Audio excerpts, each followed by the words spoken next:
Oh yeah, that's the beauty of pinball.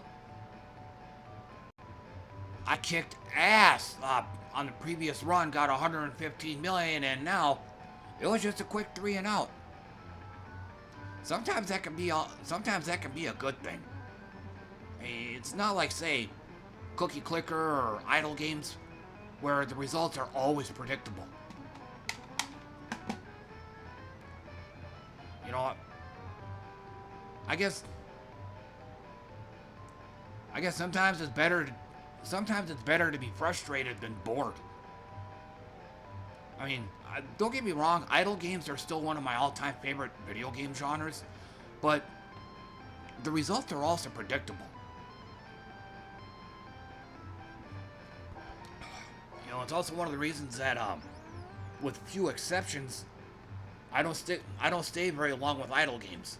A lot of other games. Now that I think about it, a lot of other games as well. I used to play RuneScape for 6 years, and then I gave up on it for years. Tried getting back into it, but I I can't stay with it. Again, same thing there. The results are too predictable.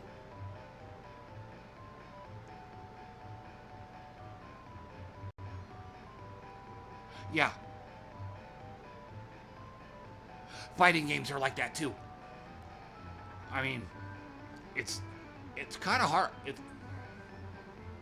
know, it's kind of hard. It'd be kind of hard to teach a new player or show a new player that, hey, you want to do that fireball, you have to go down to forward and hit a punch button.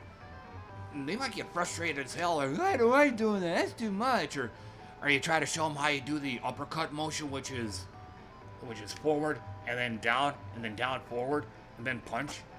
Which, admittedly, yeah, it's an unnatural motion, but you try to teach a new player that, it's, I don't like learning that. Man, that's hard. But the thing of it is one, if you get the motion inputs down on one game, for the most part, that transfers over to every other game. Oh yeah, I saw that. I wonder how popular it is.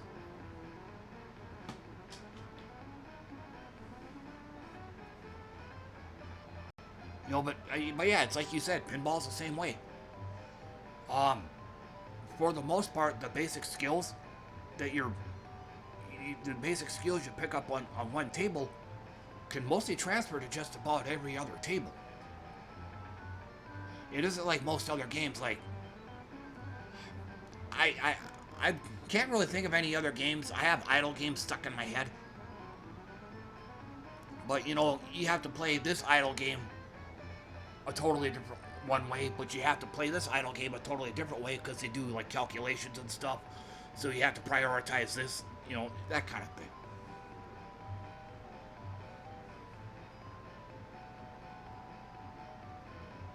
Yeah, probably because it's what they know. It's what they got good with, which kind of goes back to what we were saying.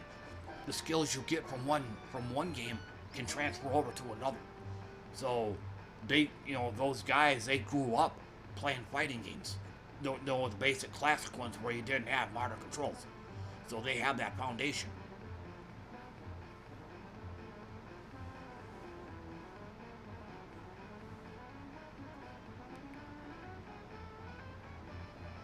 Okay. Uh oh, what's the game?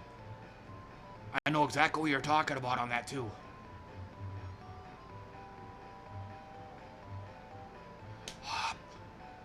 Guilty Gear. Yeah, Guilty Gear's their easy mode is actually hard. It's actually more of a hard mode because you can't do all attacks. You can do auto combos, but on the downside, you don't get to choose which attacks in that combo you do. So you're almost better off just learning classic controls on Guilty Gear. But again, I don't really know how modern controls works in Street Fighter 6 though. Okay. Yeah, so it's like, I mean, modern controls could probably give you an idea just to see what the attacks do, how they work, and when to do them, etc. But that's about as far as it should go. You should switch to classic controls eventually, because like I said, Guilty Gear is the classic example. Easy mode is actually the hard mode. Okay.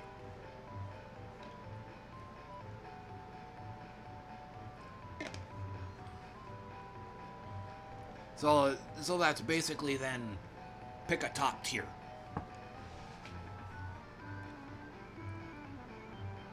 You just pick the character that works best with modern controls and go to town.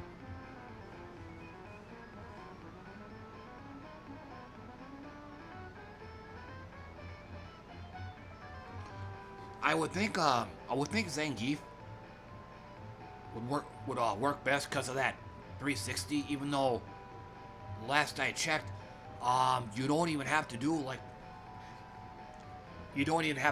the full 360. You can do a 270 degree, like forward, down to back to up, and call it good. Guilty Gear is like that too.